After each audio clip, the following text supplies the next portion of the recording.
República Dominicana, Gaceta Oficial del 23 de diciembre de 2025. Hoy vamos a ver una publicación que de verdad encapsula el pulso de una nación. En el menú tenemos una ley que autoriza una emisión masiva de deuda pública. También la creación de un programa nacional para modernizar la agricultura.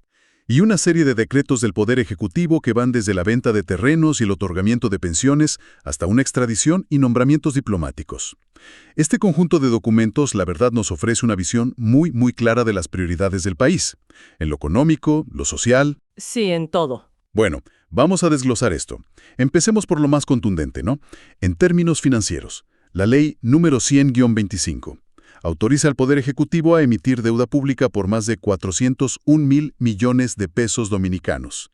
Es una cifra que, francamente, es difícil hasta de visualizar.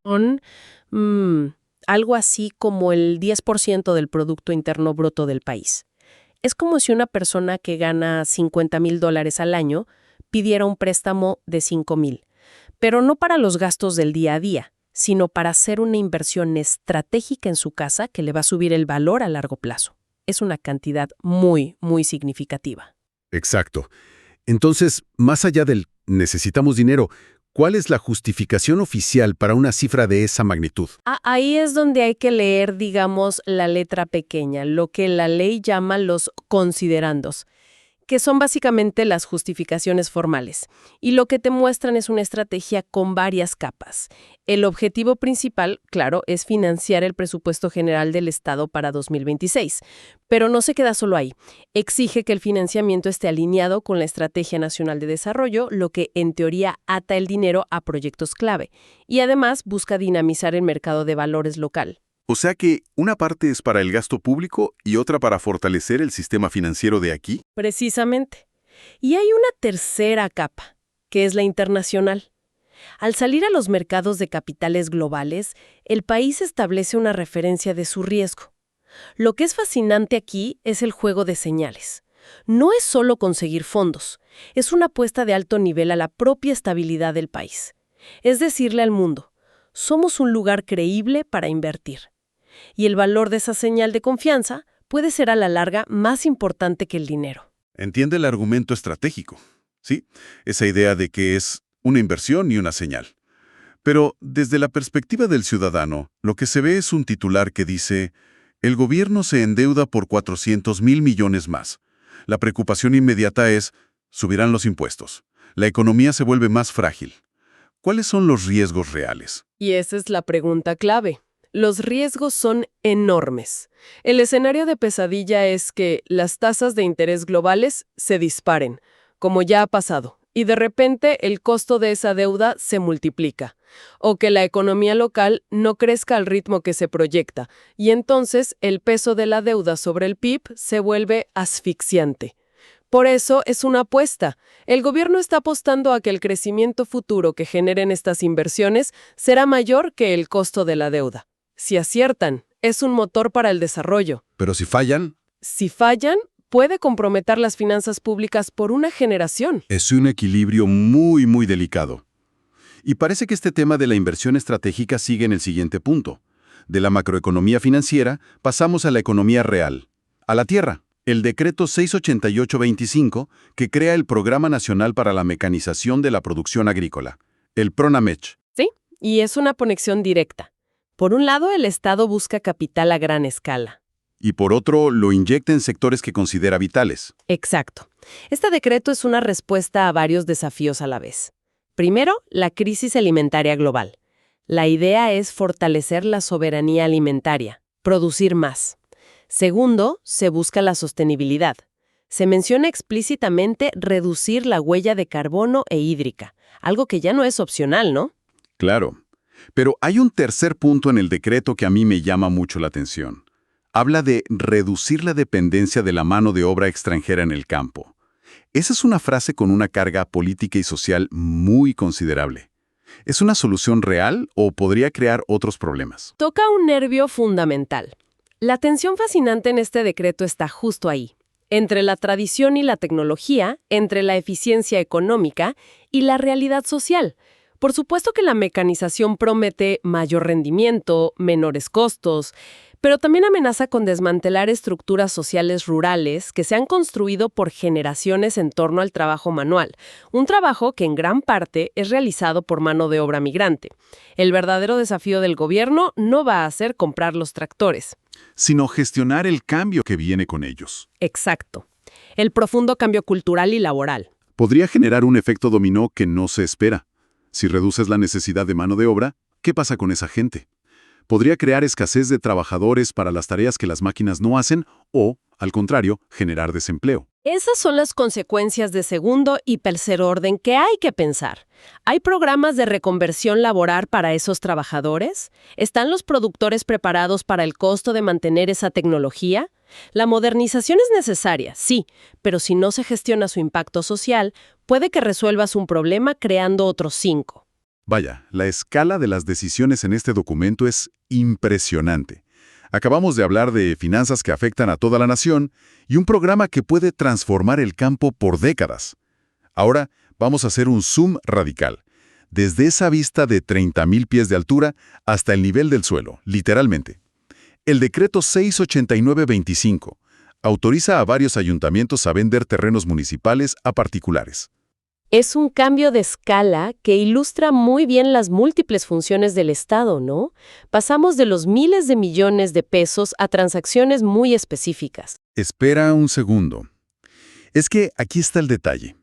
En la misma publicación donde se aprueba una deuda de 401.000 millones de pesos, pasamos la página y leemos que se autoriza la venta de un solar de 151 metros cuadrados en Santiago, a un ciudadano llamado Diógenes Antonio Ortega Báez, por 1.3 millones de pesos.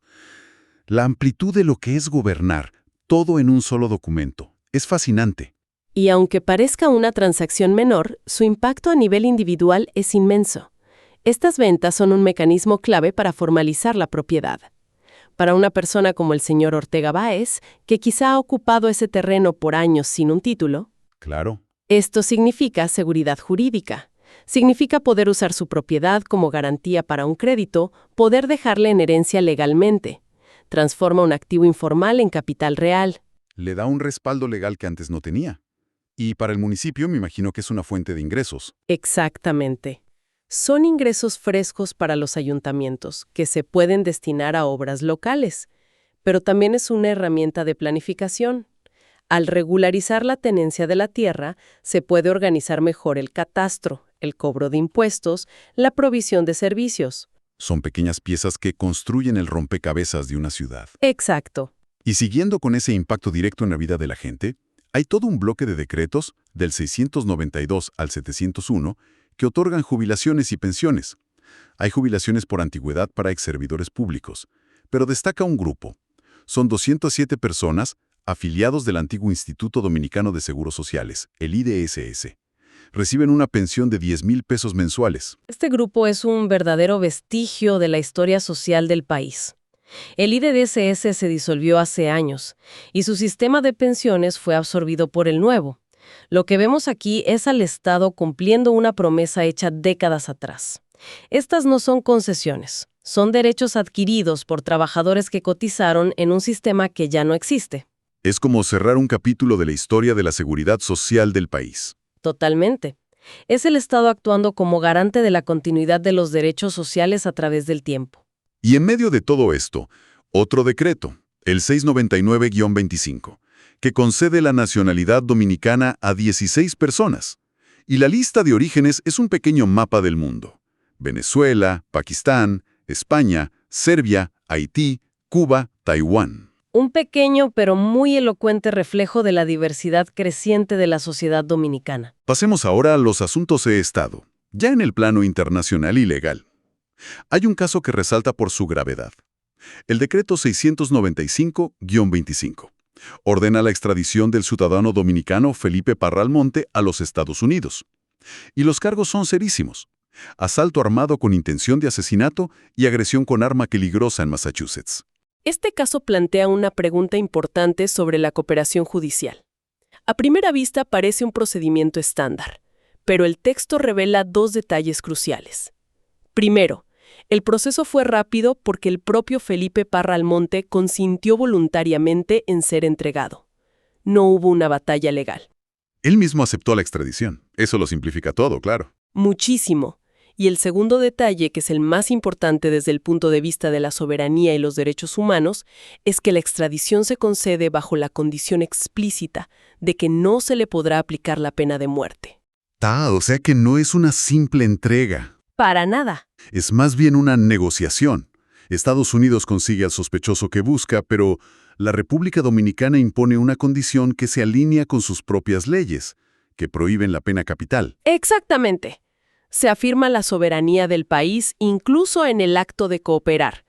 Es un equilibrio entre la obligación de colaborar y el derecho de proteger principios fundamentales. Es la diplomacia operando en la justicia. Tal cual. Y hablando de diplomacia, también hay movimientos en el servicio exterior. Se nombra a Yeset Caridad Román Maldonado como embajadora en Jordania, pero con sede en Egipto. Y a Rafael Antonio La Antigua Siriaco como embajador en Albania, con sede en Italia. Y lo que ilustran esos nombramientos es una práctica diplomática muy eficiente que se conoce como embajador concurrente. Permite a un país mantener relaciones diplomáticas formales y activas con múltiples naciones sin el costo de abrir una embajada en cada una de ellas. Es una especie de multitarea diplomática entonces, una forma de optimizar recursos para tener una presencia global más amplia sin que el presupuesto se dispare. Es la definición perfecta. Se optimizan recursos humanos y financieros para maximizar el alcance diplomático. Es pragmatismo puro. Y para cerrar este recorrido, es imposible ignorar el volumen de decretos, del 703 al 709, que otorgan el exequatur. Estamos hablando de licencias para ejercer a cientos, literalmente cientos, de nuevos profesionales. Médicos, abogados, ingenieros, contadores. Es como ver una ola de capital humano integrándose formalmente al mercado laboral. Es un indicador de vitalidad. Cada uno de esos nombres representa años de estudio, una inversión personal, familiar, que culmina en ese permiso para ejercer. Verlos todos juntos en la Gaceta es un recordatorio del flujo constante de talento que alimenta la economía y la sociedad. Entonces, ¿qué significa todo esto? Después de analizar esta Gaceta, la imagen que emerge es la de un país operando en múltiples frentes y, al mismo tiempo, está gestionando sus finanzas a escala macro para el futuro, mientras invierte para asegurar un sector tan fundamental como la agricultura, y a la vez atiende las necesidades más directas de sus ciudadanos, ya sea un título de propiedad, una pensión, y cumple sus compromisos en el escenario global. Es una síntesis excelente. Lo que a primera vista parece un documento burocrático, árido. En realidad es un texto que revela las prioridades, las estrategias y hasta las tensiones de un gobierno. Muestra ese perpetuo acto de malabarismo que es gobernar, ¿no? Equilibrar los grandes objetivos a largo plazo, como el desarrollo económico, con las obligaciones sociales y legales del día a día, como pagar pensiones o impartir justicia. Queda claro que cada decreto, cada ley, es una pieza de un rompecabezas mucho más grande. Sin duda. Y para terminar, si te parece, volvamos a ese decreto sobre la mecanización agrícola. Mencionamos que su objetivo explícito es reducir la dependencia de la mano de obra extranjera. Esto nos deja con una reflexión para el futuro. A medida que la tecnología avanza en sectores tan cruciales como la agricultura, ¿cuáles son los cambios sociales y económicos más amplios para los que un país debe prepararse?